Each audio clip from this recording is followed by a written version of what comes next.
I'm Dr. Duke, and I'm joined today by Caleb Collier, who's a coordinator for the John Birch Society, and your territories cover part of Washington, Idaho, and Montana. Caleb, thank you so much for joining us today.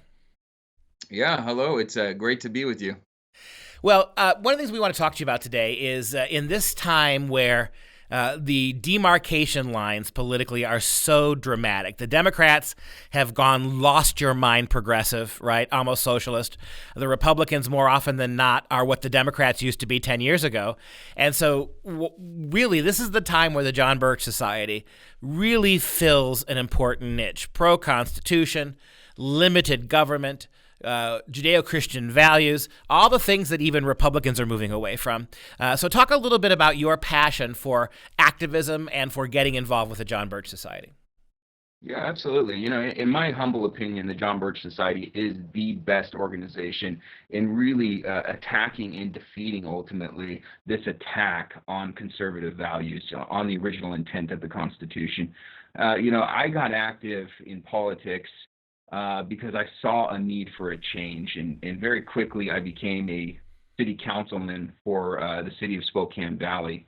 And Spokane Valley was just one of those cities that was really conservative in name only, really. There was a lot of Republican politics in there, but there was a people that understood the Constitution. So I got involved in there. And, I had the opportunity to explain the principles of liberty everywhere that I go. And they're really not hard to understand. Dr. Duke, let me tell you a quick story. When I was on the city council for Spokane Valley, I got asked to speak at a high school. And so right then, as I'm walking in, I realized that I am, number one, dealing with an indoctrinated crowd, and number two is that they're going to be apathetic to what I'm saying. And so when I took the microphone, I said to them, I just asked them one question. I said, how many of you like being told what to do? And nobody raised their hand, of course. And so right there, I knew that I had them. I knew I had them because I was speaking to their teenage angst, and teenagers really more than anybody else despise being told what to do. And so, but that goes with our fallen nature as mankind. We naturally are inclined to rebel against authority. And so if we can harness that, being respectful of natural law and natural rights, then we can actually encourage a healthy skepticism towards big government. I was interested in this because the embracing of the John Birch Society philosophy really does starkly, again, draw another one of those lines between you and really the rest of America in many regards. The politicians who are going the wrong way, and many Americans who just don't know enough about our history and our Constitution and our values. As a new coordinator, when you first became involved with the John Birch Society, what was the thing that surprised you most? When you tried to give talks, when you gave talks and tried to recruit people across the Northwest there, what surprised you in people's attitude about the John Birch Society? Well, there were a few things that really surprised me. Number one was that we had to deal with a lot of people and their preconceived notions of the John Birch Society, and that was very easy to address. History is on our side, and we're able to point to a lot of documents that really destroy the rhetoric of the left on that one. But one of the other big ones for me personally was how many people are just uneducated on our system. If I were to ask the vast majority of people that I run into what kind of government we had, the vast majority of them would say a democracy. And yet, if I asked those same people if they could recite the Pledge of Allegiance, well, I would submit that they could recite that pledge. And in the pledge, and to the republic for which it stands. So they know the answer. They just don't know that they know the answer. And that's where the John Birch Society comes in. We are really an educational organization where we're going to make it fun to learn about limited government, because that's the reality of it is, all of the isms, communism, socialism, fascism, whatever ism you want to throw out there, they all are a nanny state big government where they're dictating everything that you do. And the John Birch Society and our founders were promoting truly a limited government where you're able to really vastly do what you want. When we think of parts of Idaho and Montana and certainly the western part of Washington where you do most of your work, whether it's an accurate portrayal or not, we tend to think of a more conservative part of the country, right? We know that coastal Washington and the whole left coast is loony, but where you're at, you would seem to think that there's a lot of fertile ground for this. What have you found in working those regions? What kind of reception have you gotten? Yeah, definitely. No, I live and work in a great area. Eastern Washington, Northern Idaho, Western Montana. It is a patriot's land. There's a lot of people that are moving out here because They're tired of the big governments of California and Western Washington and Oregon, East or Western Oregon for that matter. And they're coming here because they want a way of life where they're able to buy a little bit of property and largely be left alone. And so I have a fertile recruiting ground. I believe I have the fastest growing territory in the nation as far as John Birch Society and this is really exciting for me to be a part of. Everywhere that I go, people are saying, "Yeah, I've heard of what you guys are doing out there, and I want to be a part of it."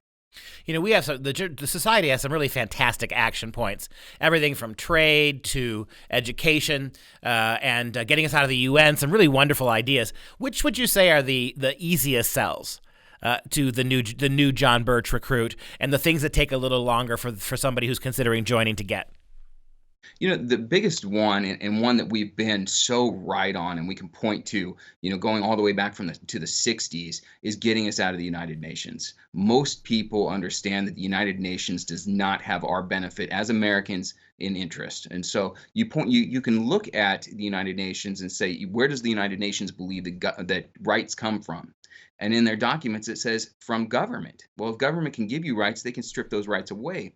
And you compare that to the United States Constitution and our Declaration of Independence, Bill of Rights, and you can quickly see that we believe as Americans that you're born with these rights, that God gave you these rights, and they cannot be stripped away from government. So that's a really easy one for the general people to understand and for them to want to get involved in the John Birch Society.